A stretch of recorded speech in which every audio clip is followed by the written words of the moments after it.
Hey guys, welcome back to the JSV Podcast, episode 3, and the final of this 3-episode premiere. I think moving forward, I know we give each sport their own episode this time. Again, I think moving forward, we might try to combine them all in one episode, maybe make it a little bit longer as a result, but I'll put some timestamps in there for you if you're watching on YouTube, so that way you can go to the sport that you're maybe more interested in. But anyways, so this one, we're going to talk about the NFL now. NFL is at the end of the season, so it makes sense to be the last of the premiere, right? So we're going to start with one thing I wanted to kind of talk about, which is the refs with the Chiefs. So there have been a lot of people speculating that obviously there's always been speculation that the NFL is rigged and that there is a script. I love those memes. I think it's hilarious. Whether there is or isn't one, if there is one, then wow, that's pretty stupid in my opinion. But I don't think there is one. I think it just, plays out the way it does. But I can understand where some of those people are coming from and where those jokes come from, because it does feel like the refs show a biasness in certain games. Certain games, not all the games. Some games they are really good, and some games they are just really bad for both teams. I honestly just want refs to be consistent. Like, if you're going to be bad, just be consistently bad for both teams. Call the same calls. If a team is, grabbing a guy like right here, but maybe not grabbing his jersey, but just kind of has his hand here, and you call holding call, okay. But then if the other team does the exact same thing, I expect you to throw a holding call or a penalty flag for holding as well. So just be consistent. That's all I really care about. Because I get it, mistakes happen. You think something's a foul, maybe it doesn't. But as long as those are one-offs, that's fine. And if you're just consistent for the most part, it's okay.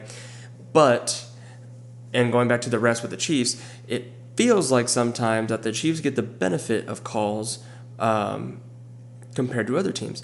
And a lot of that is stemming from the Texans versus Chiefs game in the divisional round, where the Chiefs did defeat the Texans. But there was a couple of questionable roughing the passer calls, as well as a flop attempt by Patrick Mahomes. Which Patrick Mahomes, I'm not sure why he was flopping. Like, you're better than that. You are. Flopping's more of a game for soccer and basketball. That's not bringing it into football, please. So you don't want to see that start happening in the NFL. And I think they do kind of need to put some more parameters on the QB slide rules, because, we've seen it where a QB did like a fake slide, I think, at the college level, and then he went and scored a touchdown because the defender held up thinking he was going to slide. And again, you can't hit somebody even when they're beginning their slide. So you got to have parameters there to avoid fake slides, because that's unfair to the defenders. Like, you either take away the penalty for hitting them if they slide, or you take away the fake slide. But you can't have both. And then the other part of it was, when Patrick Mahomes did his flopping, he held up while he was running out of bounds, and he tried to hold up so that way the defender would still come and hit him as he was going out of bounds, but then he would go out of bounds real quick, so that way it would be a late hit, and then he would try to over-exaggerate it and stuff. Why are we doing that?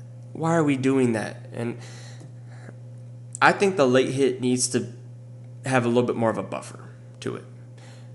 To a degree. Again, I'm not saying a guy can get hit out of bounds. No, but if he if his foot just stepped out of bounds, and before the player takes even another step, or before his other foot can come down, the defender hits him. I'm like that. Because in real time, that's very bang bang then. Because these players are running super fast.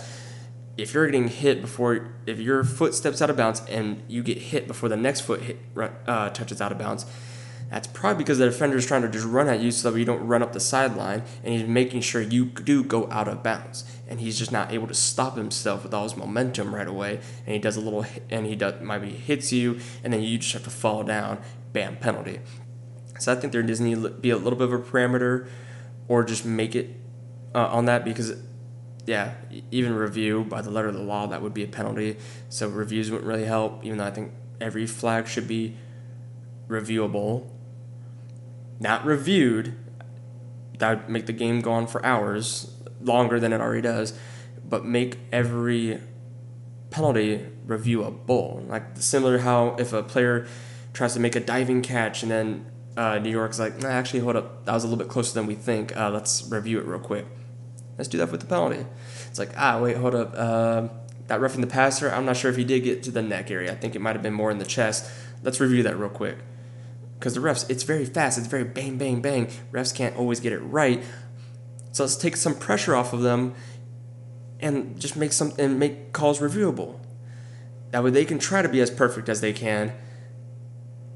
But if they make a mistake, it can be fixed and their mistake doesn't impact the game and then they don't get as much hate, et cetera, et cetera. So I think that should be the case, and I kind of went on a little bit of a tangent, so I apologize, but going back to the refs with the Chiefs. So the two plays in question were both roughing the passer, where the first one was Will Anderson came and hit Patrick Mahomes. It looked like more here, maybe hit him a little bit on the chin, in which case that would be the penalty, but it kind of looked like he initially made contact to the chest. And if you do that, that's okay. You can hit somebody as long as the initial contact, I believe, is in the chest, and then kind of ricochets to the head or neck area. It still doesn't count as a penalty if I understand the rules correctly. So that is something to just keep in mind. That's like, okay, even though he did hit Patrick Mahomes' head and neck area, I believe he did hit the chest first. That was a little bit more bang bang, hard to kind of tell. But the second one was the more egregious. And that was because when Patrick Mahomes went for a slide, two defenders, I do not know how to say the Texans defender. It's like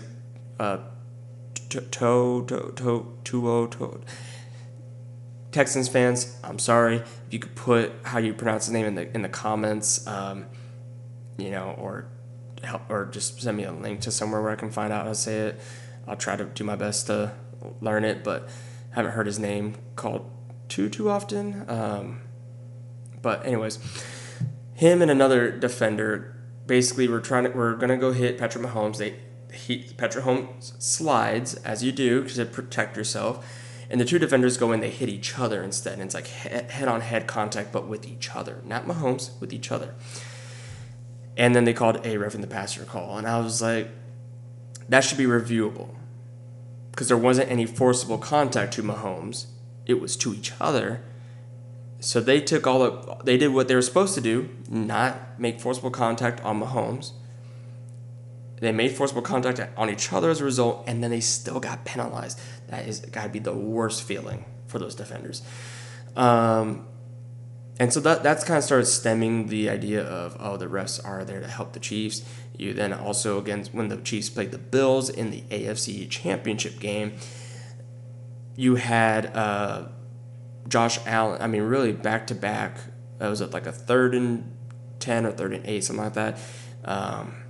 Josh Allen passes it to the tight end, and he goes and it looks like he might have gone a first down, but they called him short. Then on the 4th down, it looked like Josh Allen got the first down with majority of his upper body being over the line, but because you can't technically see the ball, They called it short, and then review could not overturn it because, again, you couldn't really see the ball clearly.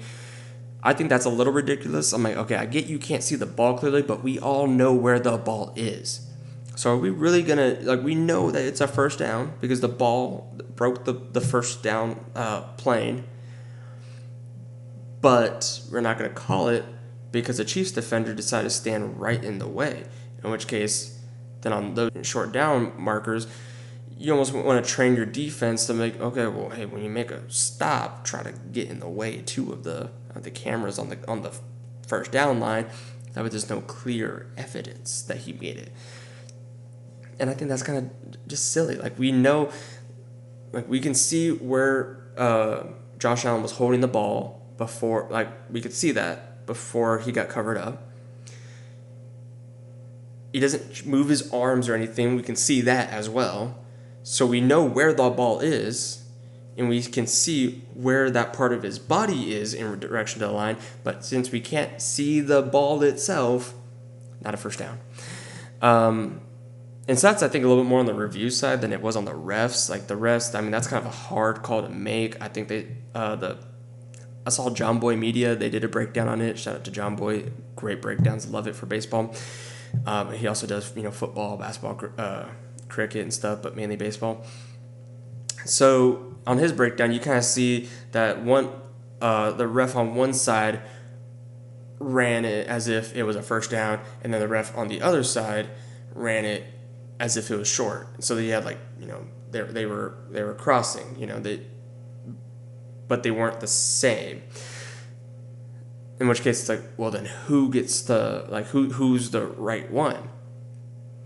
And John made a good point that the one that called it short, I think, got to the ball first and placed it, and the other ref that would have called it a first down, I think I think a defender got in his way when he was running down, so he had to go around the defender, and that caused him to kind of get to the ball late, so he didn't spot it. The other one did, that spotted it short.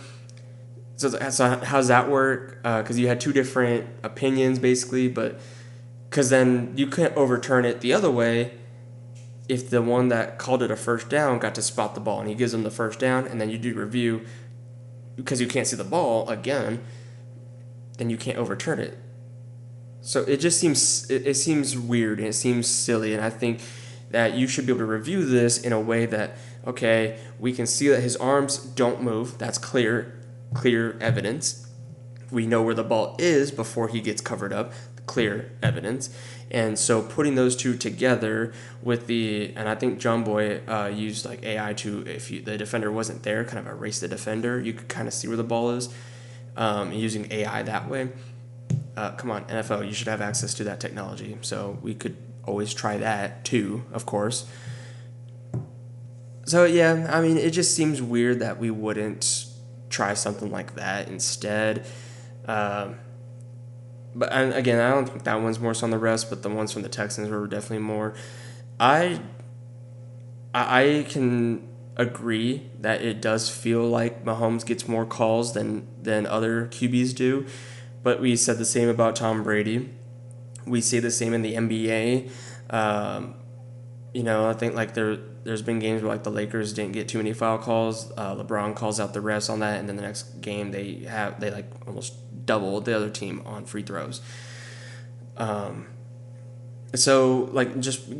Star players will get the calls. That's how it is. I think it's dumb, but that's how it is. That's how it is for all sports.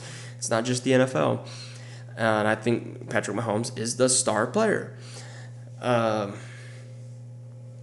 So you do have to play them a little bit more perfectly than you would the Eagles or the 49ers, definitely the Cowboys, stuff like that. And I think that's a big reason why they will probably win the Super Bowl and beat the Eagles. Now, I'm a huge Cowboys fan, so I am 100% rooting for the Chiefs and to beat the Eagles. Please do, because I hate the Eagles. So, but the Eagles are a really good team. They're a very well-run organization. They have a really good defense. So I'm curious to see how that plays out and what influence, if any, the refs have. I hope it's none. I want to see a Super Bowl where the team wins, not because of a controversial referee call, but because they just played better. They outplayed their opponent.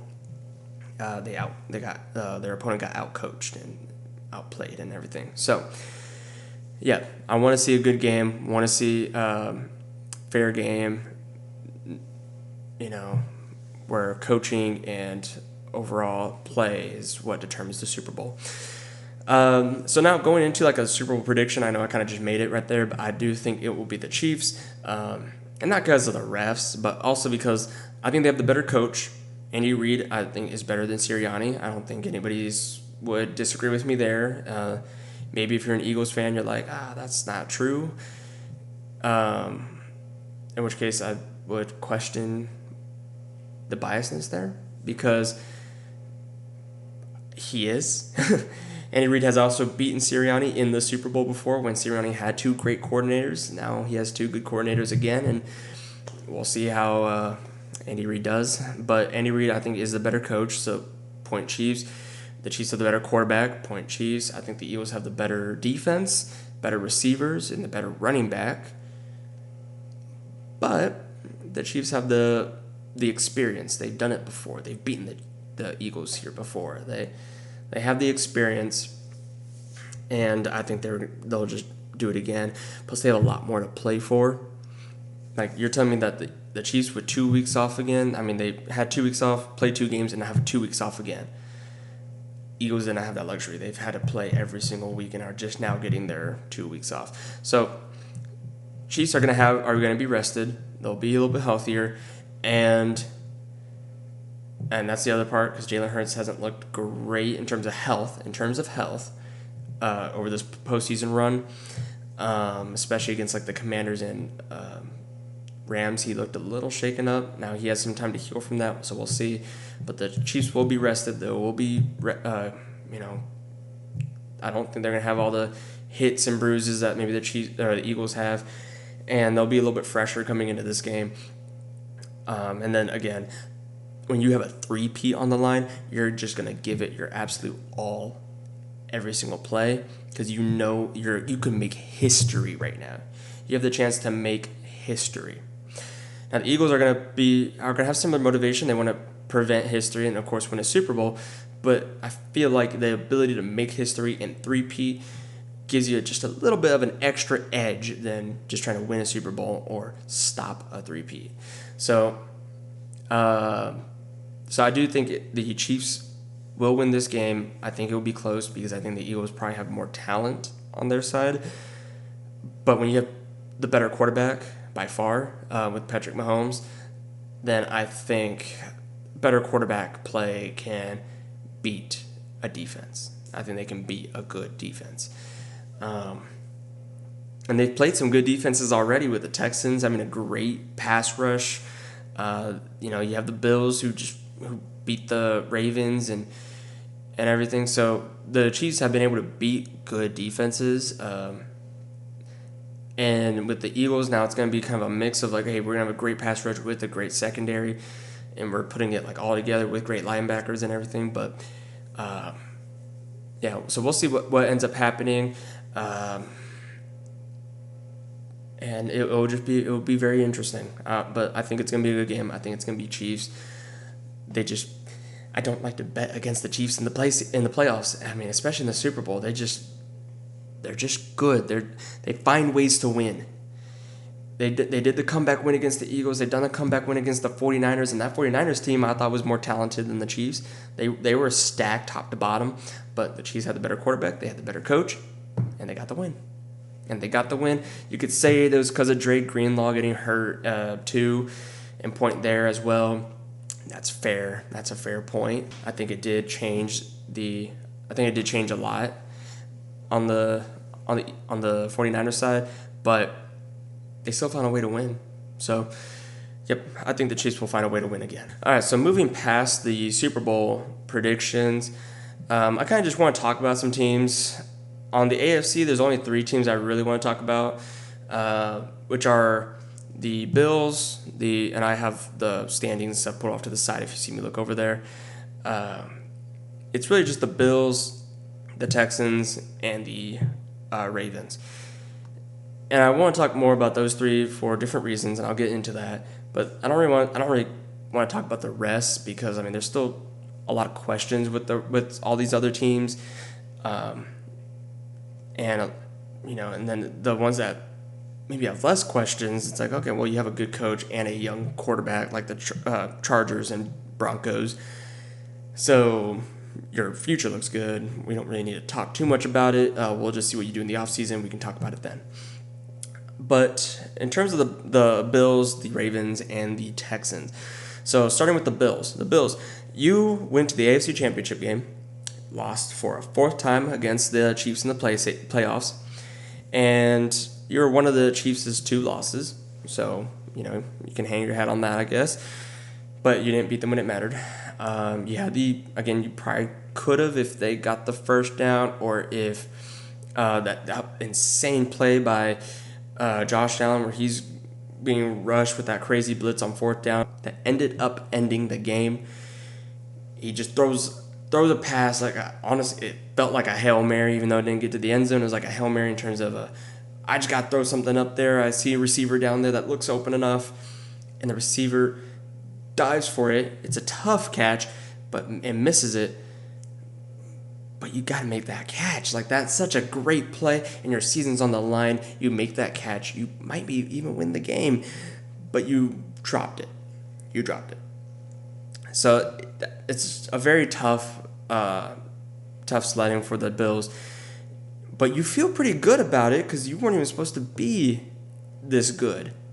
No one expected them to be 13-4 heading into the season after you traded like Stephon Diggs, and everyone had so many questions about that offense, and then to be within a couple of plays maybe away from going to the Super Bowl and beating the Chiefs on the quest for a three-peat, and beating the Chiefs in the regular season too. I mean, mind you, you had a great season that you can continue to build off of, and I mean, look, you'll still have you can bring back you'll still have Amari Cooper. Pretty sure he's still under contract. If he's not, then you can. Actually, he might not be. He might be a free agent. In which case, you can re-sign him. I think that'd be a good re-signing. Not because you need him. I mean, if you can, I guess, sign a better wide receiver, then great. But you have also Keon Coleman. You can always draft another wide receiver to give Josh Allen a young receiver group. But I think you do need that vet in there. So bringing back Amari Cooper would be pretty good. I mean, you could really just like run it back and then just try to make some tweaks. Like maybe on the defensive line, make some tweaks to get just a little bit better pass rush.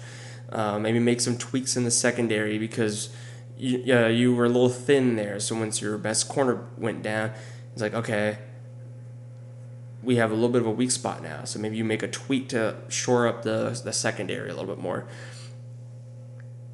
Maybe you make a little tweak to improve the O-line. But it's just little tweaks that you got to make, and then the rest you can just run it back. Make those little tweaks that you need to make to improve the certain areas or get a little bit deeper, or you can use the draft to get deeper, and you just try to make a signings and to improve the O-line and D-line. And I feel pretty good about your chances. I mean, you're in a pretty weak division with the Patriots not being good. Jets, they have a lot of questions and up in the air. And then you have the Dolphins. So you'll just have to wait and see how the Dolphins look, I guess. And then you got the Texans. That's a different division, but I was going to move to the Texans now. So Bills, makes those tweaks, you're looking good. So moving on to the Texans now. So the Texans, they have a very good team, right? It's a very young team. It's a very good team.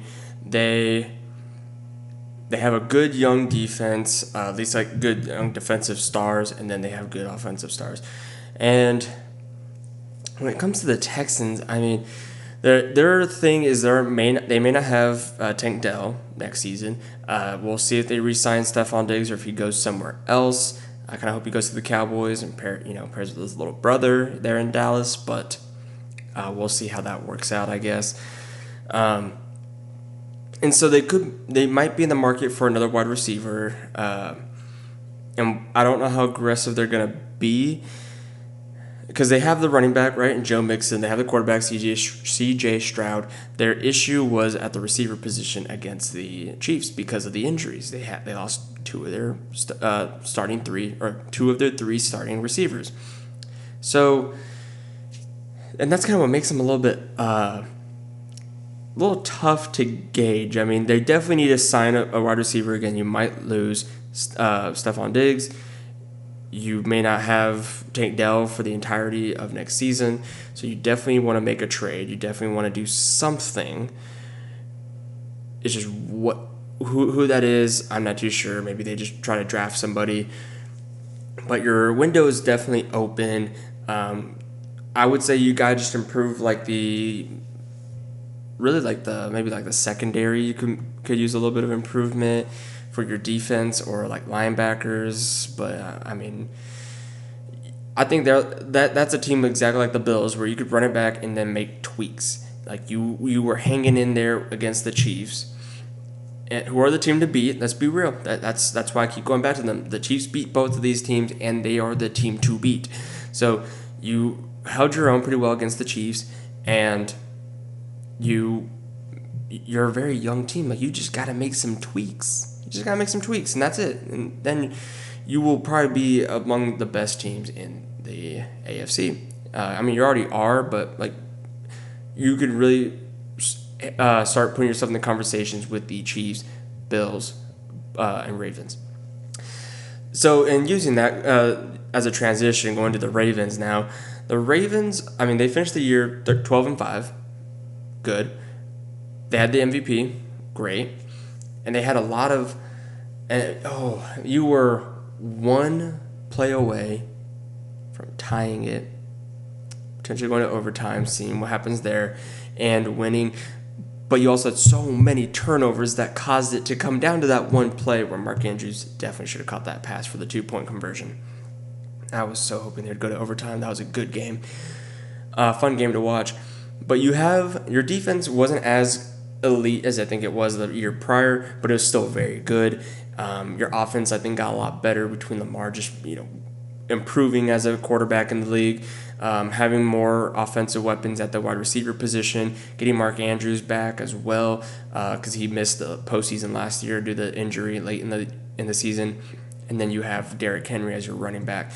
Like, they are set on the offensive side. Maybe you make another wide receiver addition just to pair with Flowers, but you look pretty good on offense. Like, I think really it's just that, or maybe even O-line, but I don't think your O-line is that big of a need compared to just, again, the reason why I want to talk about these three teams is because it's just little tweaks that you got to make. That's it. It's just little tweaks. And the tweaks I would make on the defensive side is, I mean, I kind of want to see a little bit more from the pass rush. They were getting to Josh Allen a little bit, but I don't know. It felt like Josh Allen could do what he wanted to do for the most part. Like, you weren't really being as disruptive as you maybe hoped. So I would try to maybe improve the pass rush a little bit, because I'm only really basing off the playoff games because I think that's when it matters most, right? They could have been best in the league in pass rush. I know they weren't, but they could have been best in the league. And because of what I saw in the playoffs, I would say you could improve it more, because that's when it matters. You have to play when it matters most, right? So, and I only have one playoff game, or I have two playoff games, to go off of for the Ravens. And in both games, I was like, you probably want to see a little bit more pressure, a little bit more disruption on the defensive line. I mean, it's really just like, wide receiver, just to get a little bit more depth there at that position, along with the D-line. I mean, if there's a guy in the secondary that is really good, or that you can just draft to increase some depth. But they're just such a good team that I feel like you could just run it back. Not even make tweaks. Like, you could just run it back, and you could still see yourself, easily playing for a Super Bowl. Like, I don't think you really even need to make tweaks. But you should, because you didn't make it this year. So let's try to get a little bit better. But you don't necessarily need to. And that's a great position to be in, truthfully. Because it was just a couple of plays didn't go your way, some turnovers that were costly, but shore those up, and you probably be looking at potentially Baltimore Ravens Super Bowl, or at least definitely a conference championship appearance. I think the Bills and the Texans need to make tweaks to improve and get them over that hump. Whereas the Ravens, I think you just need to play smarter football, and that's like the tweak you make, and then the tweaks that you actually do to the roster are more not necessarily needed, but it's like the rich getting richer. They're luxuries. There we go, but not needs. So Moving over to the NFC side, though, there are a couple of teams. So San Francisco being 6-11, I think they're going to come back. They dealt with a ton of injuries this year. With a healthier team, I think they're going to be right back there in contention. But I really want to talk about the Tigers, the Lions, the Cowboys, and the Rams.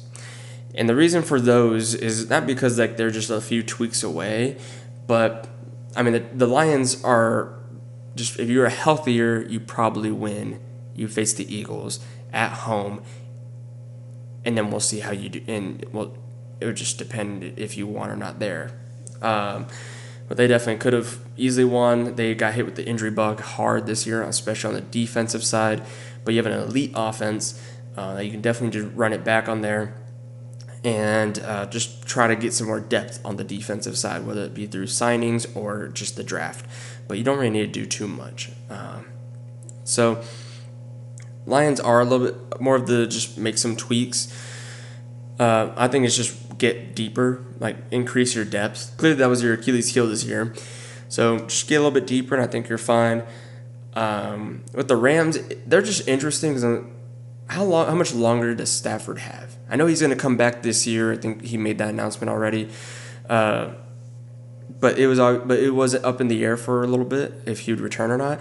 So how much longer does he have? Because you have some young you have a young defense that looked really good. Even against the Eagles, they were putting a lot of pressure on the Eagles with that great O-line. And so you have a young defense that's looking good, specifically on the pass, like on the defensive line. You have a young receiver who's really good in Puka Nacua, and then you got a really good running back in Kyron Williams.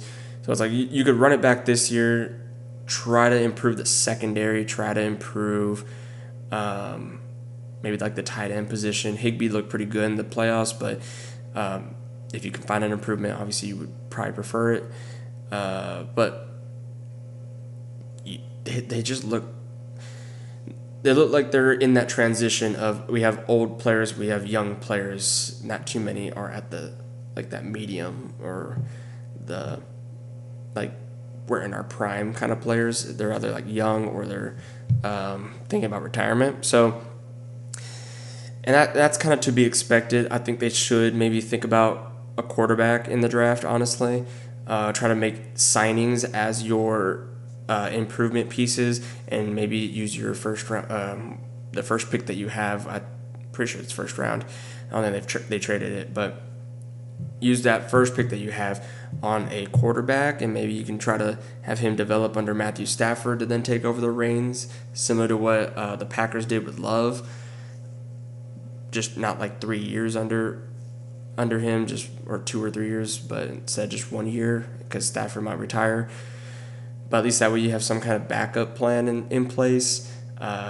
This isn't a great QB class, and I don't know if the better QBs like Cam Ward and Shooter Sanders are going to fall to you. Actually, I can guarantee they won't, but you could still just take a flyer on one. Maybe you don't even use your first round pick. Maybe you do use a second or third round pick. Just pick up a quarterback and see if he can learn under Stafford, and then decide how you want to move forward from there. But they're in that weird position of, okay, you guys start thinking about who's going to be taking over for like Stafford. Do we need to find another star receiver to pair with, Puka and Cooper Kupp, because Kupp might be retiring here soon too.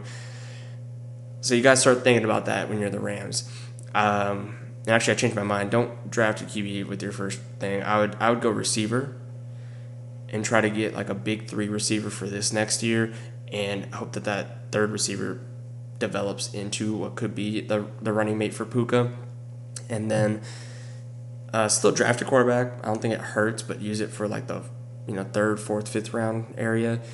And then, you can always think about drafting a quarterback next year, or you wait till next year to draft your quarterback. But I think having a year to learn under Stafford and Sean McVay and kind of get to know the team, get to know the feel of it, will be a little bit more valuable than trying to replace him when Stafford retires.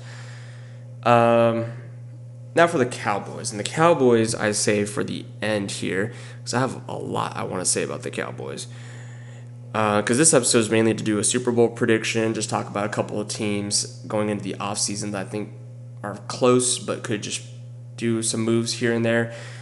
There's not too much to talk about right now. I kind of want to wait more in the offseason to see what free agents are available, what some teams are rumoring, and kind of feel that out a little bit more. But Cowboys I have to talk about. They're my favorite team. This is my podcast, so I really want to just get some stuff out there, vent a little bit. The Cowboys are pathetic. They are absolutely pathetic. And I don't say that lightly. This has been brewing for a while where I thought, okay, the Cowboys are just, poorly ran, or the Cowboys are bad or something. No, they're just pathetic now. It is embarrassing to be, honestly, to just be like a fan of that team because there's nothing that we can do to defend any of the actions that Jerry Jones makes at this point. You came into the season losing so much, bringing in so little, and expecting you to still be good. Don't know how you thought that, but you did. Jerry Jones, that is. And it's just ridiculous that you didn't bring in a running back, that you didn't bring in anybody to just help improve this offense. So now you're throwing McCarthy out there on a contract year, you're throwing Dak out there after giving him his huge extension, and you didn't give him a running game.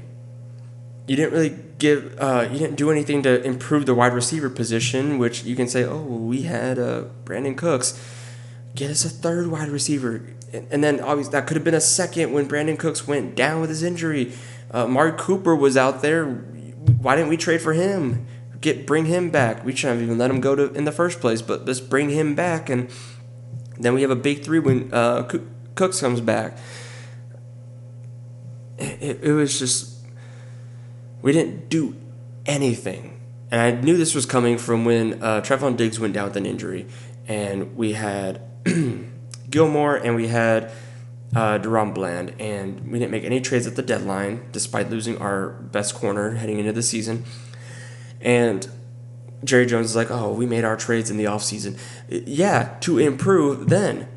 You have injuries now. You have holes. You see that some players didn't step up the way you wanted, or that there are still some holes. So that's why you make trades in before the deadline. People don't make trades at the deadline because they're like, oh, didn't make any trades in the offseason. Was silly me. Let me go and make a trade real quick.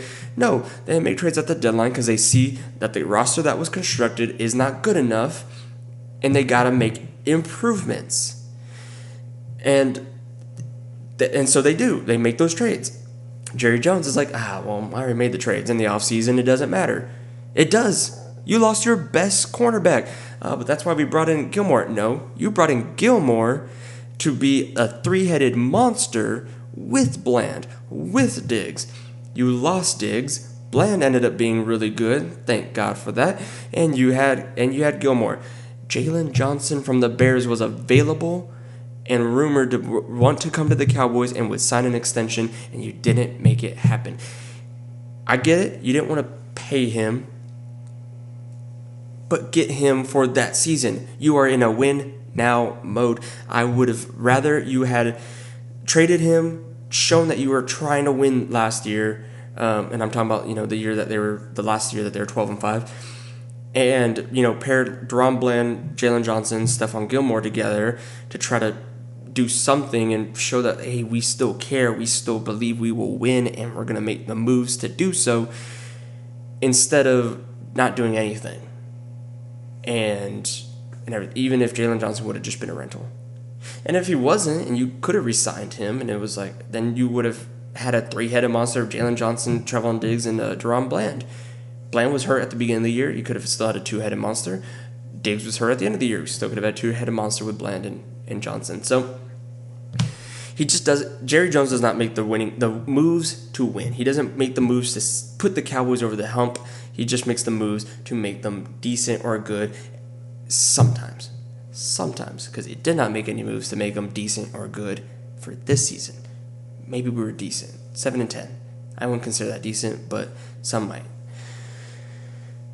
it was just bad. I mean, the fact that the Eagles had more rushing touchdowns in one playoff game against the Commanders than we did in an entire season should be telling you something, Jerry, that you did not do what was needed to be done to set this team up for success. You have put together some good teams in the past. I will give you that, but you did not do that this year. And you cannot claim to have done that this year. And your whole stupid all-in comments were just that, stupid comments. It's ridiculous at this point. 29 straight years, the longest drought, because the Commanders, who had one of our coordinators as head coach, went to the NFC Championship game before we did. That's ridiculous.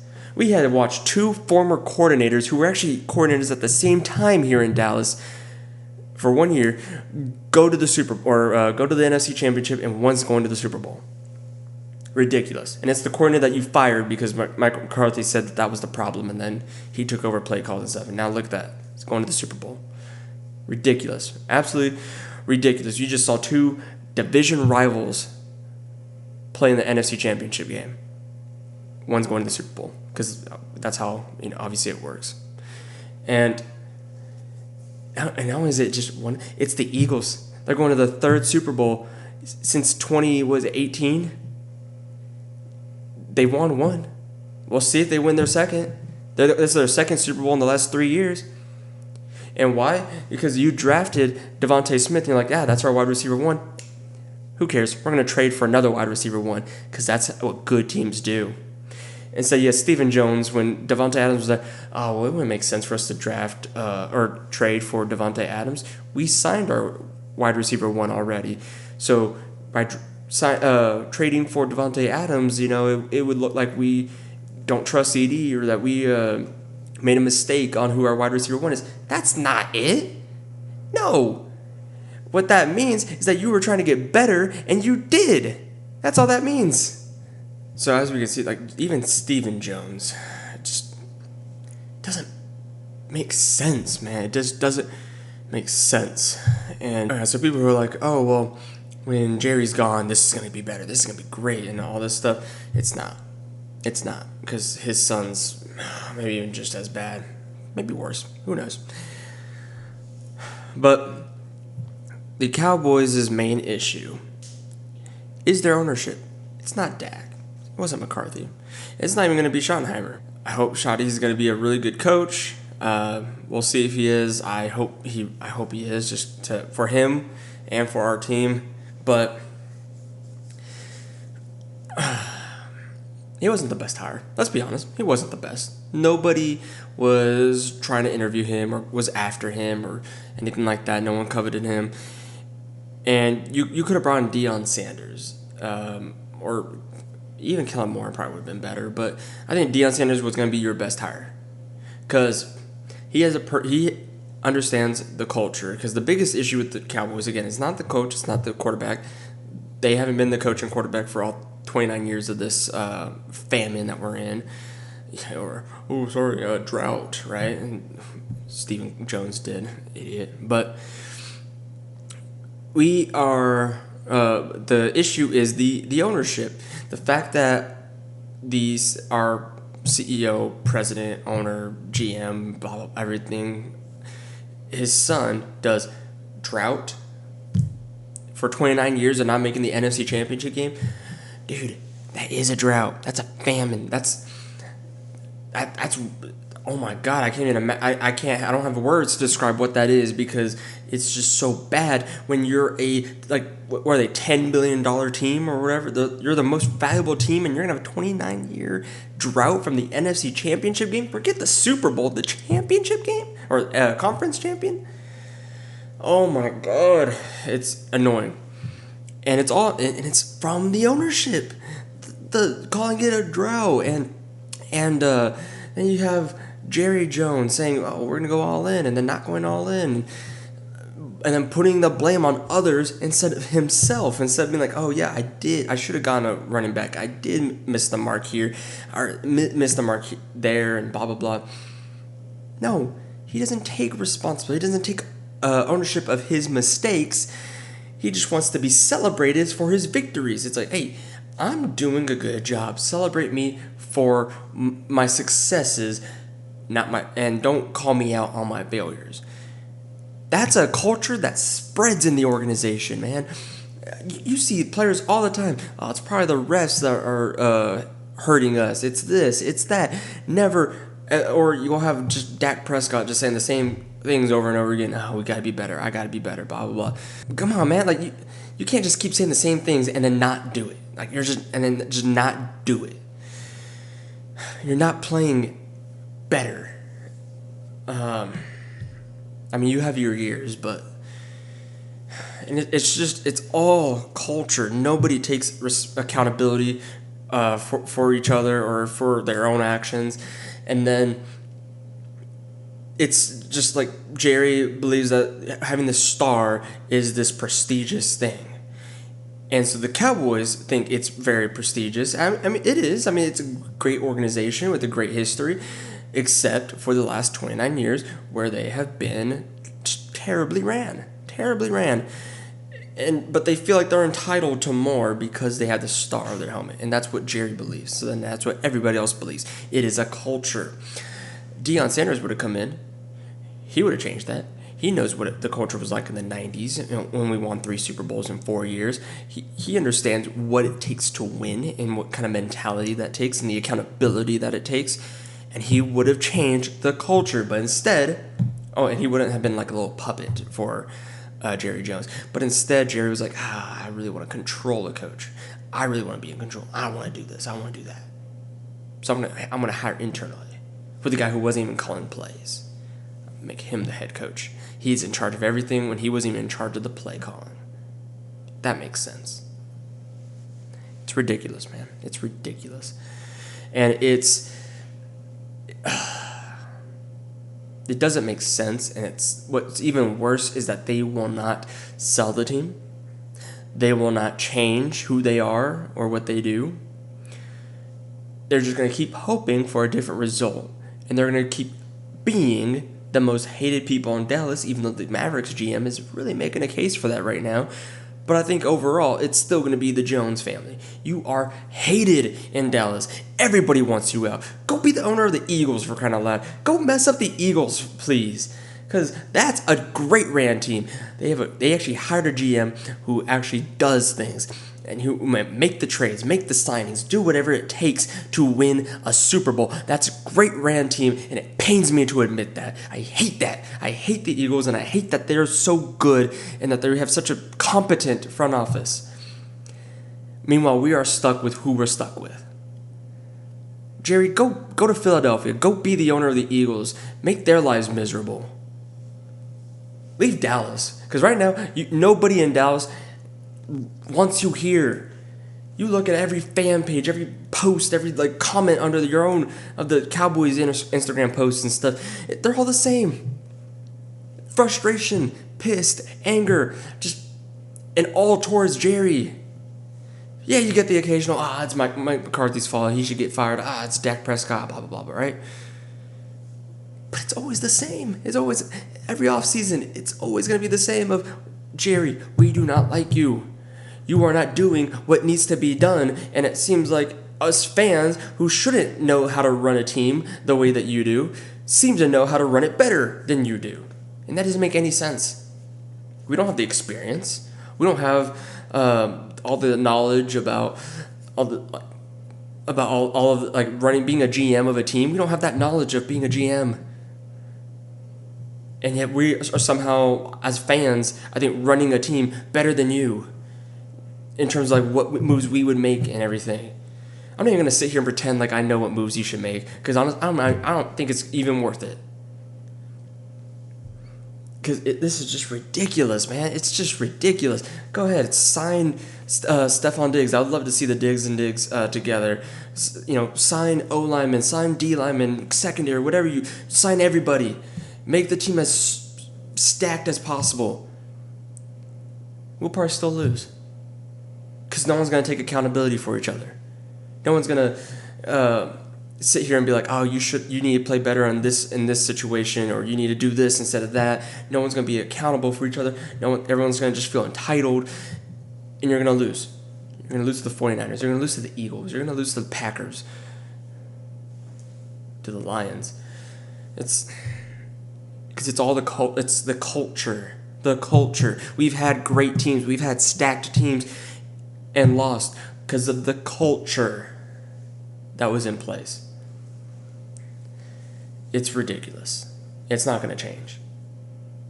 So Cowboys fans, this is our new normal. We will suffer for a 30th anniversary. How about that? Of not making the NFC Championship game. Congratulations. It's so bad right now. I mean, first off, I was born in the year 2000, so I've never even seen the Cowboys in the NFC Championship game. Never even seen them. Forget winning. Forget going to the Super Bowl and winning that and blah, blah. I haven't even seen my team play for a conference championship because I've never seen them in that game. That's why I'm so pissed right now. That's why I'm so just frustrated. And there's a whole bunch of people feeling that same way. And I believe it was Shannon on First Take, I believe, if I'm remembering this correctly, but Shannon says, I'm pretty sure it was Shannon, I hope it was, because I feel bad if it wasn't. He said that right now there's a whole generation of Cowboys fans who have not seen their team even play in the NFC Championship game. And that's going to be the generation that then grows up. They're going to have kids. Their kids are not going to see it. And basically everybody that got to experience the 90s Cowboys will be gone. That's going to happen eventually. Because Father Time's undefeated. And it's just frustrating that there will come a time, like, unless the Cowboys make some big changes, there may be a day where the only Cowboys fans that exist are the ones who have never seen their team play for an NFC Championship game. Let that sink in. The fact that we believe it's a real possibility that the Cowboys may see a day where none of their fans ever got to see them play in an NFC Championship game could exist. That's how bad it's been. That's how bad it is. Cowboys fans used to be the most hated team, fan base in all of sports. At least definitely all of football. Because of this is our year, we're going to win it, we're going to win the Super Bowl, blah, blah, blah, right? I'll admit, I was in that boat. There were definitely years where I was like, no, this is our year, we're winning the Super Bowl, just you watch, and blah, blah, blah, right? And then it got to the point where I was like, okay, I know we're not going to win a Super Bowl because Jerry just doesn't do the moves needed to get us over the hump. So I know we're not going to do it, but I'm going to make it a joke. I'm going to jokingly say it. It's not even fun to jokingly say it anymore. And you go and I used to be in some of these, Cowboys, Instagram, like social media pages and fan pages for the Cowboys. And there would be comments like, we're winning the Super Bowl. This is our year and this and that. Like, right? Like people who still believed. And it got me like kind of believing again. And then now I go in there, nobody believes. I don't think I've seen a single comment in the last 2 years that have said, this is our year, or we're winning the Super Bowl. Ridiculous, man. It's ridiculous. Jerry Jones found a way to shut up the most obnoxious fan base in football. And now Philly has taken our place as the most obnoxious fan base in football. I want to go back to that, because that's more fun. That's winning. That's actually competing and caring. This isn't fun. I don't actually enjoy watching the NFL. I do it because I like football, but college football is honestly what's getting me more excited. I'm a Longhorn fan. They actually look good again. We have Arch Manning now taking over too, and so that should be fun. But I just don't get excited on Sundays anymore. I just wake up on Sunday, I'm like, all right, I'll pick some interesting games to watch, and I'll watch my Cowboys lose again. It's ridiculous. So, Cowboys, and this is just, again, my whole rant on this. It's just been so bad. It's been frustrating. It's been terrible. I know 49ers fans, Packers fans, Eagles fans, but really every other fan base has been happy. They've been celebrating.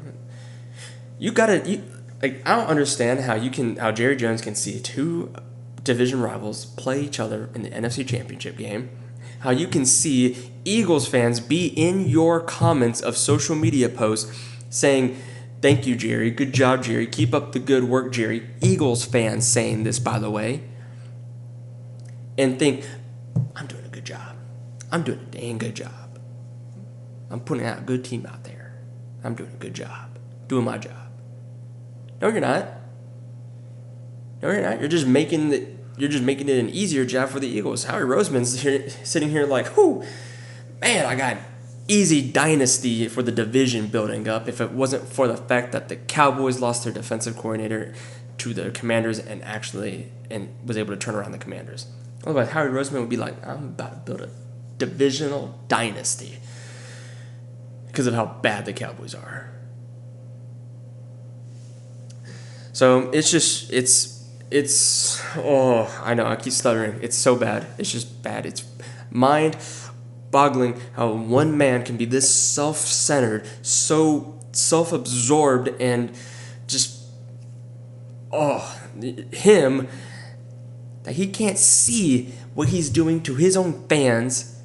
And he can't see that the rivals' fans are actually celebrating him, not us, but them, and not make any kind of change to what he does.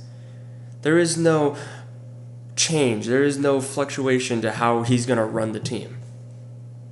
Because everybody has said it perfectly. He's going to win, or he's going to ride and die with the way that he does things. He's going to win the way he wants to win. He's going to lose. Otherwise, he will lose. And right now, he has 29 years of losing. Cowboys fans are shut up because we don't believe. We don't believe. We don't have any confidence in our team. We hate our owner, who is also our GM, and we don't believe. Welcome to Cowboys Nation. You will hate your stay. Hopefully one day we'll watch our team in the NFC Championship game. Forget the Super Bowl. Can we just do that? Let's just play in the NFC Championship game. Then we can talk about Super Bowl. So, anyways, that's the little rant on the Cowboys. Just pathetic. But, anywho, Super Bowl should be a lot of fun. Excited to see the Chiefs versus the Eagles. Those are two really good teams playing off against each other. Great coaching on both sides. And we'll see how it ends, where we get a 3-peat, or are the Eagles going to be able to get ring number 2. So go ahead. If you're watching on YouTube, again, thank you so much for watching. Like, comment, subscribe. Let's go ahead and make the comment. Super Bowl predictions. We can go ahead and do it with scores. In fact, I'll do my score. I'm going to predict, let's go 38-31 Chiefs. I think it's going to be a pretty high-scoring game. Those are two really good offenses. They are two good defenses, but again, I think a good quarterback can break a good defense. So I'm going to go 34-31. Yeah, my bad. 34-31. That makes much more sense. 34-31, Chiefs still win to complete the 3-peat. Congrats to them. Well, we'll see if I'll actually be congratulating them, but yeah, so go ahead. Comment who you think will win and what the score is. If you're listening on Spotify, thank you so much. Please share it with your friends if you think this might be something they like. Trying to build a community here. And thank you so much. See you guys in the next one. See ya.